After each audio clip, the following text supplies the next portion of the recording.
Good morning, everyone. Janie here. Welcome back to my garden.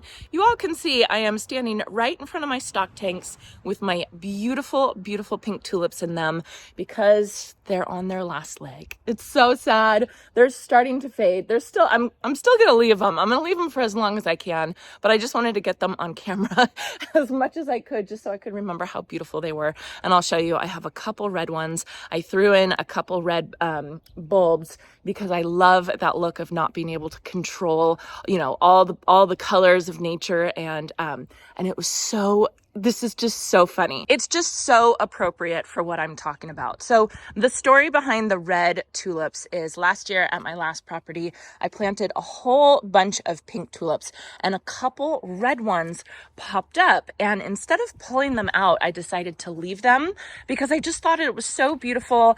And it was just a reminder that we can't control nature. It's just, you know, it has a mind of its own. And I just think that that's so lovely. So which is fun, in an attempt to control nature, I wanted that look again. So I threw in some red tulip bulbs as these were growing though. And I said, oh, isn't that great? My red tulips came up. Well, look what nature did. Nature put in some yellow tulips as well. This is supposed to be a totally pink mix, completely pink mix. And I tried to control it and have a couple red ones. And now I also have a couple yellow ones. So I just think it's so appropriate and I love it so much. So anyway, my plan for today is to get two things planted. The first thing I want to get planted is this Magnolia Stila right here. This is so funny because we were at Park Winters with Rafael, who does all the gardens at Park Winters, and he basically made that place, which is so wonderful. Yes, that's the place that we're holding the pop-up. But he was so excited to show me his Magnolia Stila that was just starting to bloom. This was like a month ago, and he was telling me how much he loved it. It's kind of like an ornamental tree. It gets about 15 to 20 feet tall, 10 to 15 feet wide. I think I'll put it right here. And they have these gorgeous white blooms. And Rafael was saying they look like octopus. And the joy that he had while he was talking about it, and I didn't get it on film. I wish I did. But he just he lit up when he was talking about this tree. So I was at Plant Barn with Robbie a couple weeks later, and we saw this one there, and I had to have it. I wanted to have it because I was just so inspired. I love it when people get really inspired talking about plants. And so I'm always going to remember Rafael getting so joyful and happy about his Magnolia Stila. The second plant I have to plant today is inspired by Fionuala from Cottage Gardens of Petaluma. This is called a View de Leon Clematis. And Fionuala was telling me how much she's obsessed with this clematis, one, and two, how easy it is to grow. And I was like, yep, I definitely want that. So the reason why we were talking about this is I am helping Fionuala start a Cottage Gardens of Petaluma YouTube channel.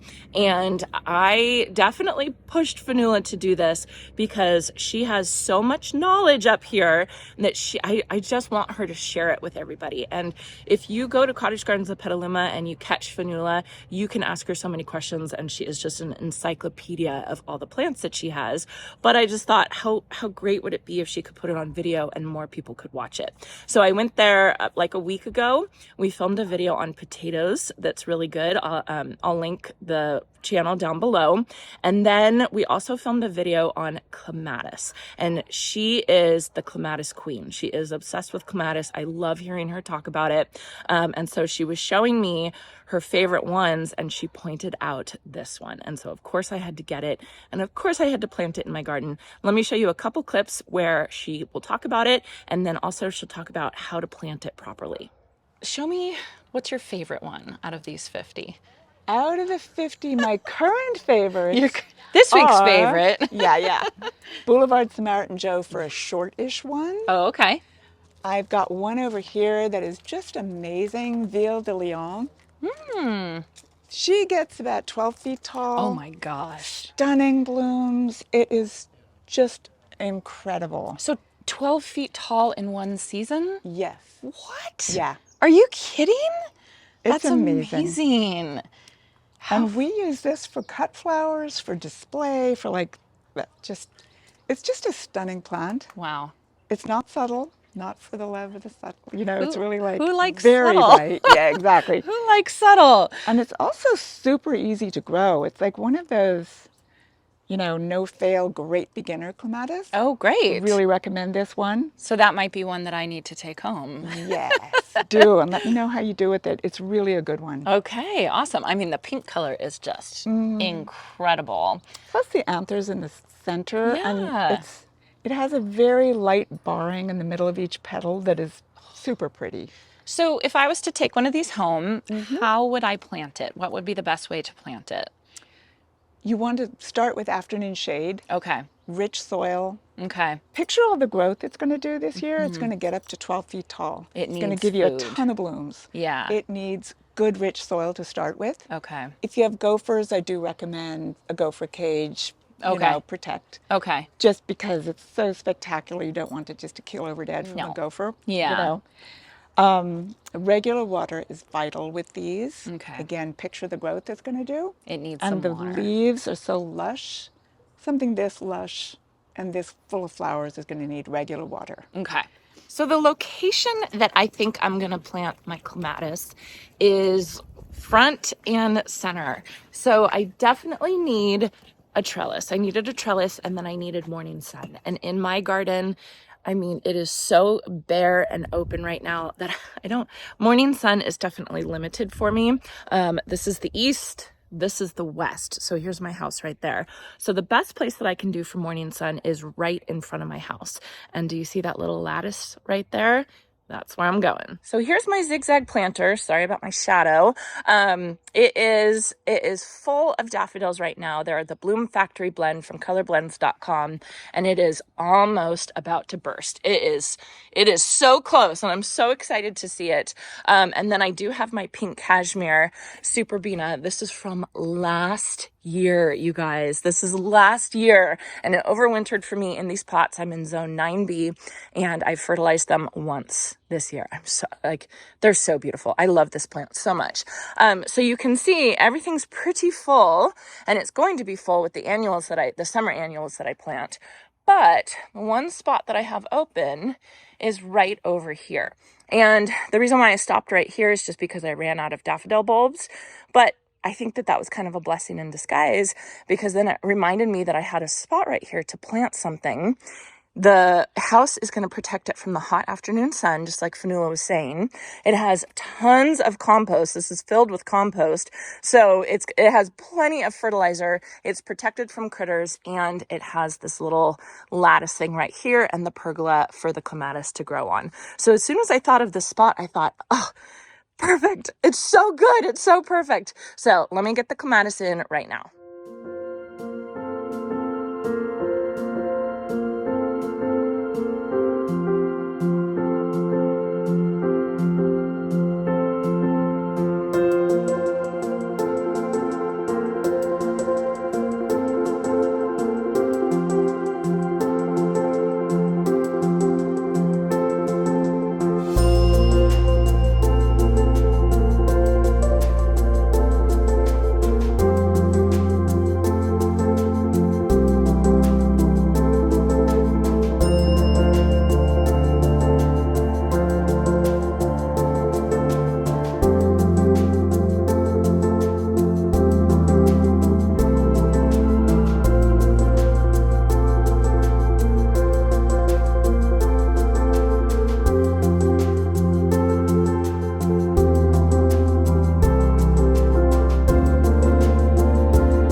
I'm doing is just putting some rocks on the roots of this clematis to keep the roots cool. I'm gonna go get a couple more rocks.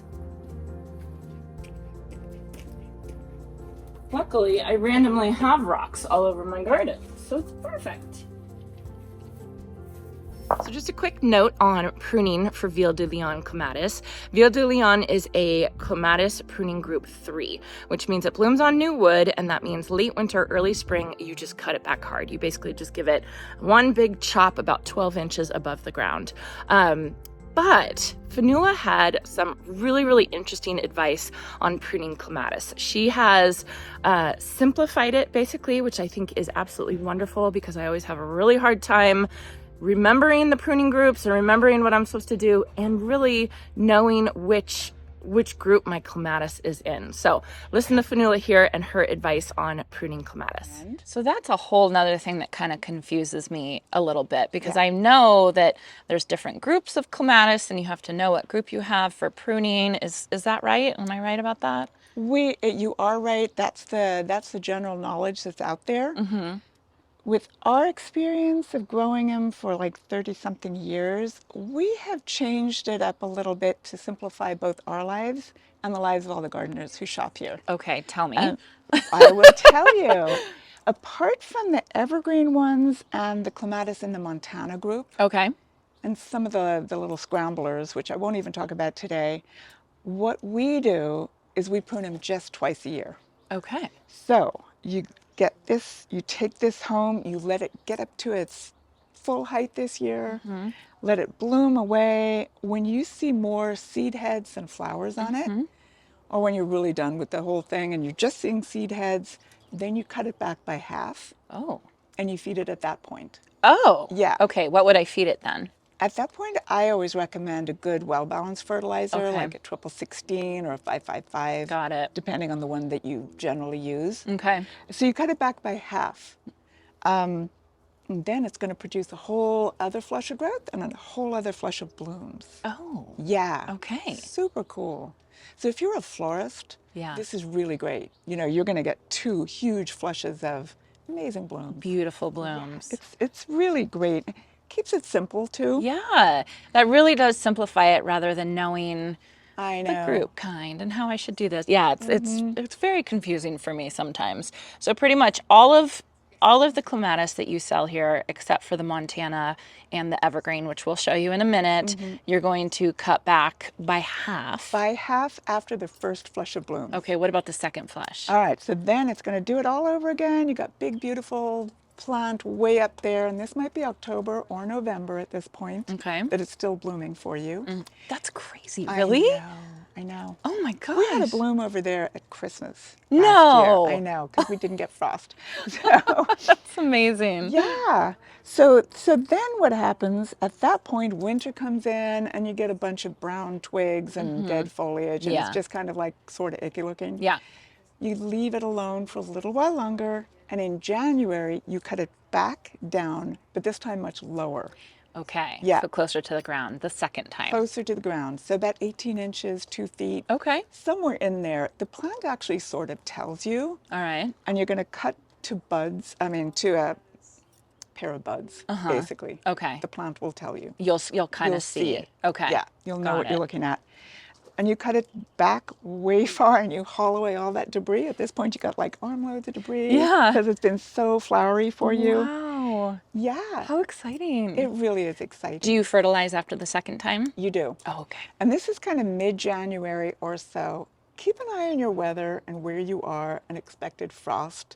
You don't really want to prune it back too soon or feed it too soon in case it's going to get frosty all over again and nip that new growth in the. Got it. You know. So you want to be a little bit close to your last frost. Yeah. Okay. I think what we did this year is we did prune at the end of January, but we've got 6 or 7 of them out there. By the time we finished, it was middle or end of February.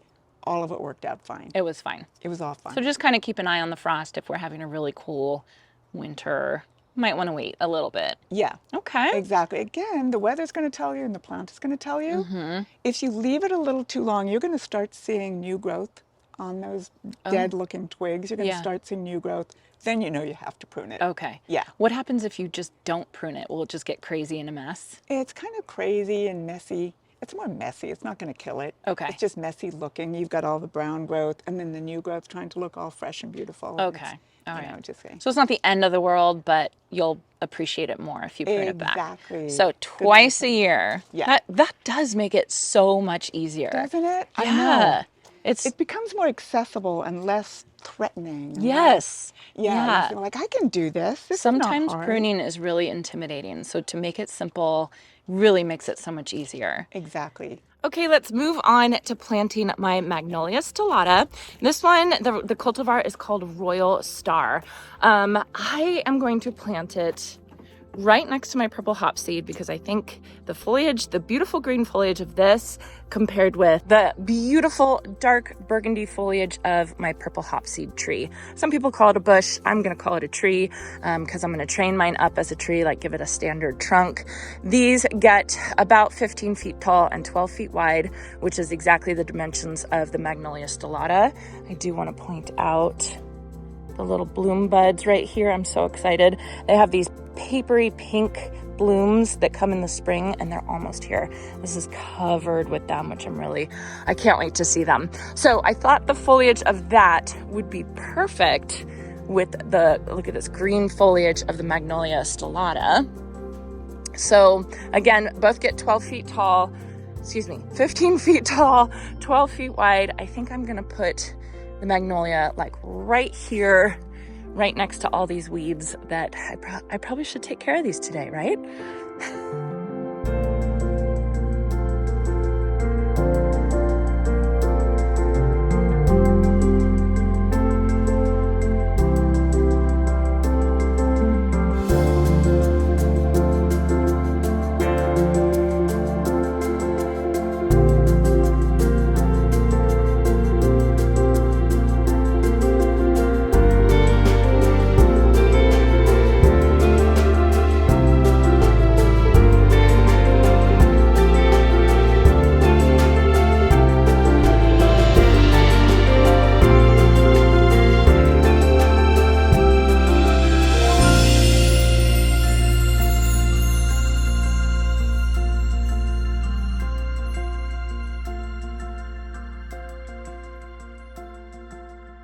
Okay, so Royal Star Magnolia is in. She looks pretty there.